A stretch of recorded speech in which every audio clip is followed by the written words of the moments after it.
નમસ્કાર મિત્રો, આજે આપણે વાત કરીશું ભણેલા ભટ્ટ. એક હતા ભટ્ટજી. કાશીએથી નવસાર ભણી ગણીને આવેલા. 4 વેદ અને 6 શાસ્ત્ર ભણેલા ભટ્ટજી એક દિવસ એક નાના ગામમાં કથા વાંચવા ગયા. ગામના માણસો તદ્દન ક્રોધા ધાકોર, કોઈ ગતાગમ નહીં અને ખેડ કામ સિવાય કોઈ બાબતની જાણકારી નહીં, છતાં પણ પોતે બહુ જાણે છે એવું બતાવવું. બધાને બહુ ગમે. ભટ્ટજી આવ્યા એટલે બધા લોકો કહે, ભટ્ટજી કથા તો ભલે વાંચો, પણ આપણે પારખા તો લેવા જ જોઈએ કે ભટ્ટજી કેવું જાણે છે. સૌએ ભેગા થઈ ભટ્ટજીને પૂછ્યું, ભટ્ટજી અમારા સવાલનો જવાબ આપો તો કથા વાંચજો, ને નહીં આપો તો પુસ્તક અને પોથી પાનાં મૂકીને અહીંયાથી ચાલ્યા જાઓ. ભટ્ટજી કહે, પૂછો. ત્યારે એક માણસે પૂછ્યું, ભટ્ટજી તુંબહ તુંબા એટલે શું? ભટ્ટજી તો ભારે વિચારમાં પડી ગયા. પોથીના પાનાં જોઈ વળ્યા, પણ ક્યાંય તુંબહ તુંબા જડે નહીં. ભટ્ટજી તો ભારે મૂંઝાયા ને માથું ખંજવાળવા માંડ્યા. ગામડીઓ કહે, ભટ્ટજી ઈ તમારાથી અમારા સવાલનો જવાબ ઉત્તર નહીં અપાય. તમારા જેવા તો ઘણાય આવી ગયા, પણ કોઈએ ઉત્તર આપ્યો નથી. લ્યો હવે પુસ્તકના પાનાં અને પોથીઓ અમને સોંપી દો. ભટ્ટજીનું મોં તોલટની કોથળી જેવું થઈ ગયું. બિચારા વિલે મોઢે ઘરે પાછા આવ્યા. અને એક ભાઈ હતા, ઝાઝું ભણેલા ગણેલા નહીં, પણ કાઠી વિધિવાળા ખરા, અને બધી વાતની ખબર પડી એટલે કહે, ભાઈ એવું અજડ ગામમાં તમારું કામ નહીં. ત્યાં તો અમારા જેવા જોઈએ, એનું માથું ભાંગે એવા.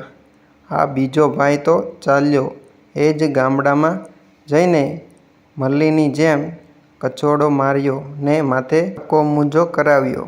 મુંડા ઉપર ચંદનનું ગોળ ચકરડું કર્યું અને વચમાં એક ટપકું કર્યું. ગામના માણસો તો આ ભટ્ટજીને દેખીને રાજી રાજી થઈ ગયા ને એક બીજાને કહે, વાહ આ ભટ્ટજી તો લાગે છે ય ખરા ભટ્ટજી જેવા. આવા હોય તો કંઈક 2 અક્ષર શાસ્ત્રના જાણવા તો મળે.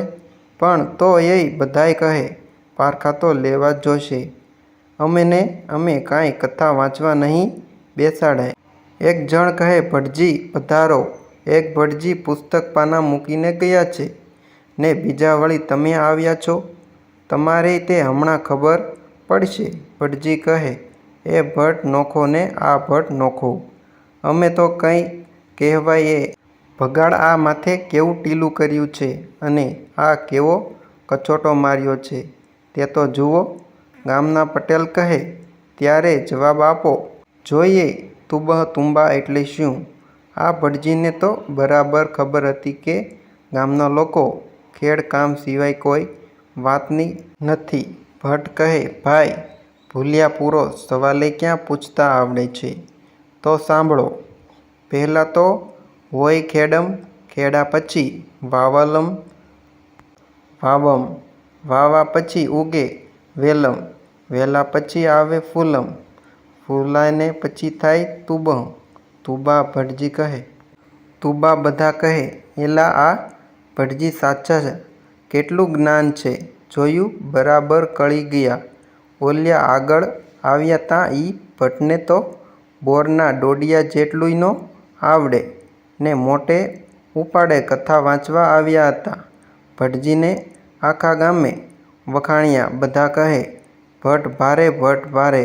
ભારે ભટ્ટ તો છે કાંઈ જાણકાર, બધી વાતની એને સમજ પડે.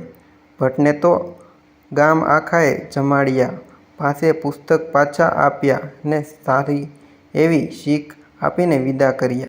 આવી વાર્તાઓ સ્ટોરી માટે અમારી ચેનલને સબસ્ક્રાઈબ કરો.